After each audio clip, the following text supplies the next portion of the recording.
except the obvious remark that it was gruesome, as on Christmas Eve, in an old house, a strange tale should essentially be. I remember no comment uttered till somebody happened to say that it was the only case he had met in which such a visitation had fallen on a child. The case, I may mention, was that of an apparition, just such an old house as had gathered us for the occasion, an appearance of a dreadful kind, to a little boy sleeping in the room with his mother, and waking her up in the terror of it, waking her not to dissipate his dread and soothe him, to sleep again, but to encounter also herself, before she had succeeded in doing so, the same sight that had shaken him. It was this observation that drew from Douglas, not immediately, but later in the evening, a reply that had the interesting consequence to which I call attention. Someone else told a story not particularly effective, which I saw he was not following. This I took for a sign that he had himself something to produce, and that we should only have to wait. We waited, in fact, till 2 nights later, but that same evening, before we scattered, he brought out what was in his mind. I quite agree, in regard to Graffin's ghost, or whatever it was, that its appearing first to the little boy at so tender an age adds a particular touch. But it's not the first occurrence of its charming kind that I know to have involved a child. If the child gives the effect another turn of the screw, what do you say to 2 children?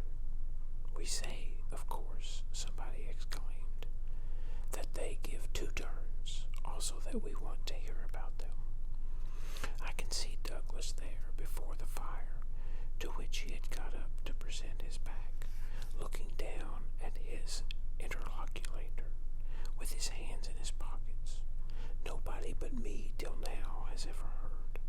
It's quite too horrible. This naturally was declared by several voices to give the thing the utmost price, and our friend, with quiet art, prepared his triumph by turning his eyes over the rest of us and going on.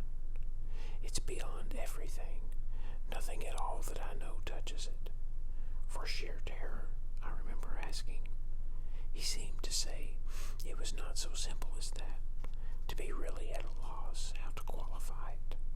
He passed his hand over his eyes, made a little wincing grimace. For dreadfulness. Oh, how delicious, cried one of the women. He took no notice of her. He looked at me, but as if, instead of me, he saw what he spoke of, for general uncanny ugliness and horror and pain.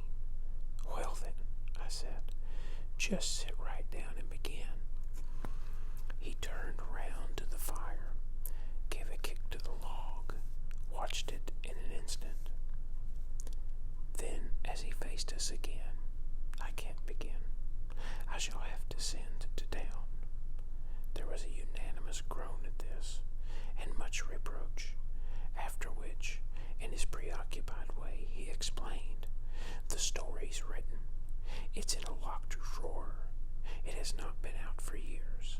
I could write to my man and enclose the key. He could send down the packet as he finds it.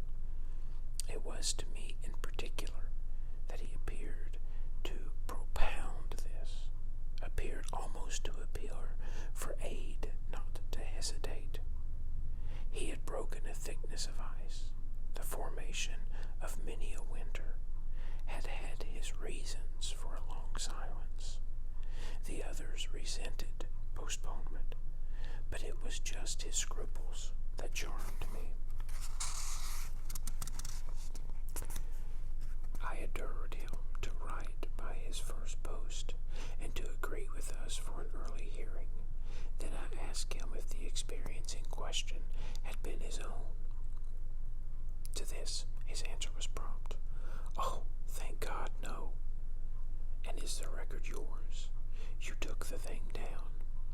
Nothing but the impression. I took that here. He tapped his heart. I've never lost it. Then your manuscript is in old, faded ink, and in the most beautiful hand. He hung fire again. A woman's. She has been dead these 20 years. She sent me the pages in question before she died. They were all listening now, and of course there was somebody to be Ark, and at any rate to draw the inference. But if he put the inference by without a smile, it was also without irritation. She was a most charming person, but she was 10 years older than I. She was the sister's governess, he quietly said. She was the most agreeable woman I've ever known in her position. She would have been worthy of anyone, whatever. It was long ago, and this episode was long before. I was at Trinity, and I found her home on my coming down the second summer. I was much there that year. It was a beautiful one, and we had, in her off hours, some strolls and talks in the garden, talks in which she struck me as awfully clever and nice. Oh, yes, don't grin. I liked her extremely, and am glad to this day to think she liked me too. If she hadn't, she wouldn't have told me. She had never told anyone. It wasn't simply that she said so, but that I knew she hadn't. I was sure. I could see. You'll easily judge when you hear. Because the thing had been such a scare, he continued to fix me. You'll easily judge, he repeated. You will. I fixed him too. I see. She was in love. He laughed for the first time. You are acute. Yes, she was in love. That is, she had been. That came out. She couldn't tell her story without its coming out. I saw it, and she saw I saw it, but neither of us spoke of it. I remember the time and the place, the corner of the lawn, the shade of the great breeches, and the long, hot summer afternoon. It wasn't a scene for a shudder, but oh, he quitted the fire and dropped back down into his chair. You'll receive the packet Thursday morning, I inquired. Probably not until second post. Well then, after dinner, you'll all meet me here. He looked us around again. Isn't anybody going? It was almost the tone of hope. Everybody will stay. I will, and I will, cried the ladies whose departure had been fixed. Mrs. Griffin, however, expressed the need for a little more light. Who was it she was in love with? The story will tell. I took upon myself to reply. Oh, I can't wait for the story.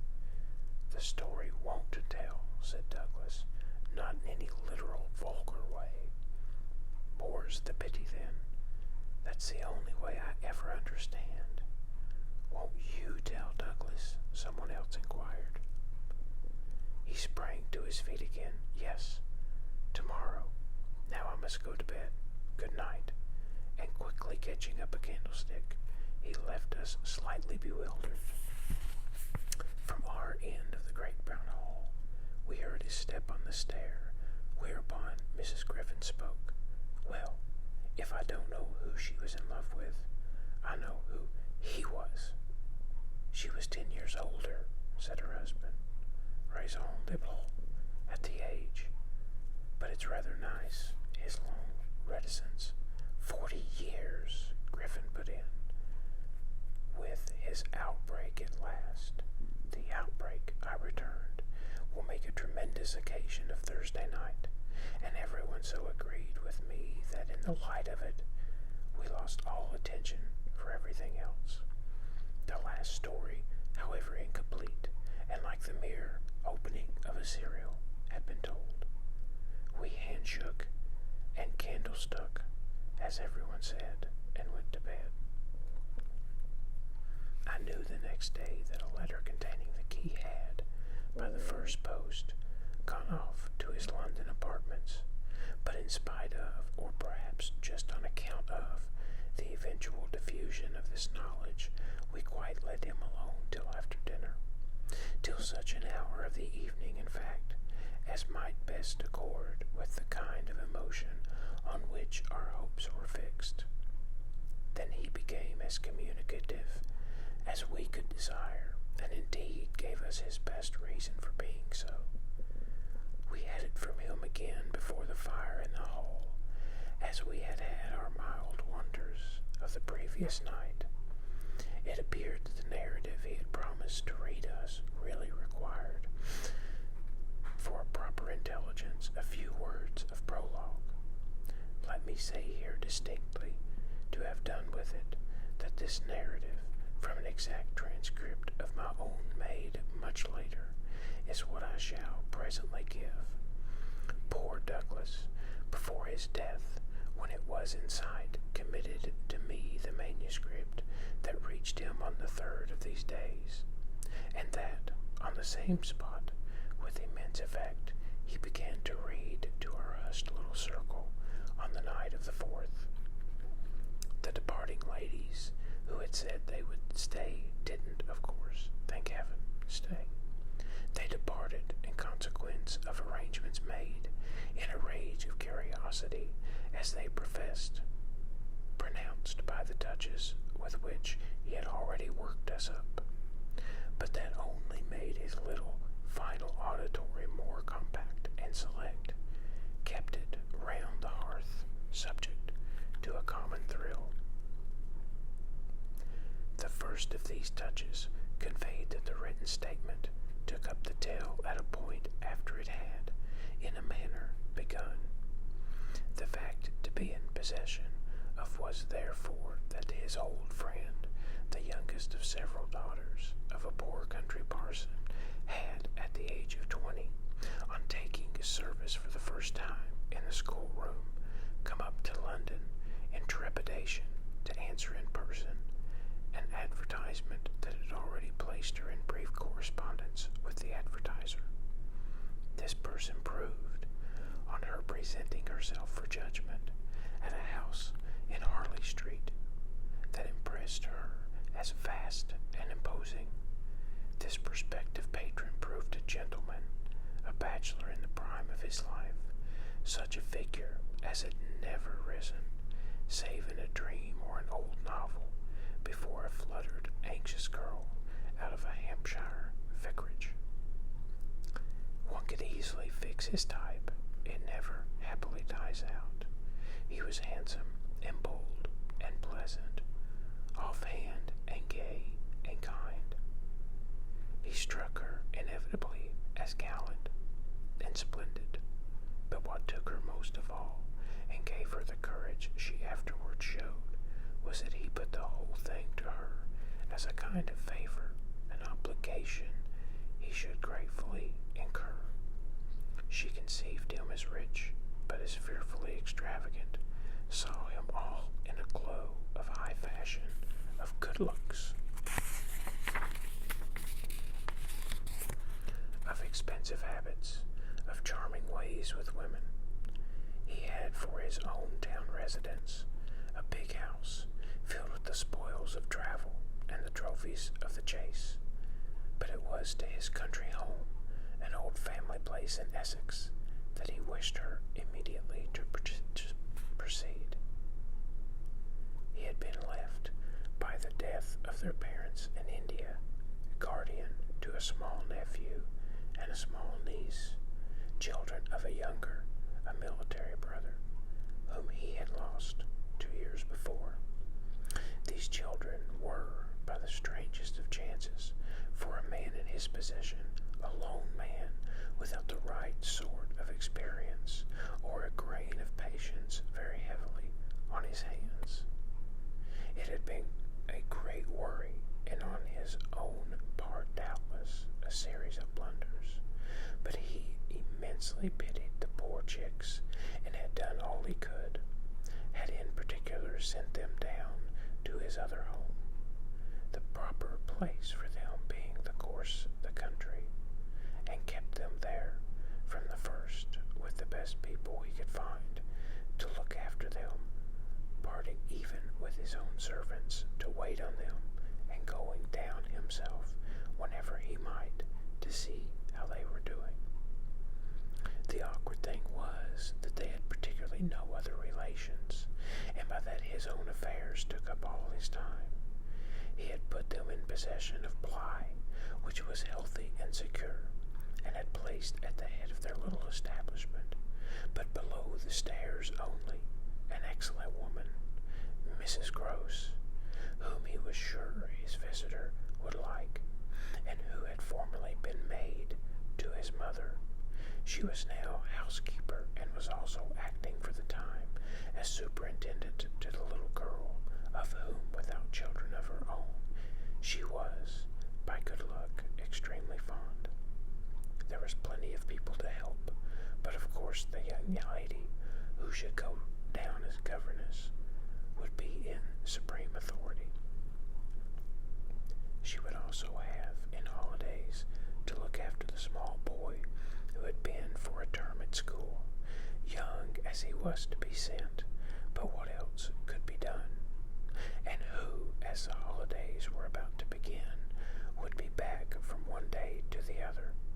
There had been for the two children at first a young lady whom they had had the misfortune to lose. She had done for them quite beautifully.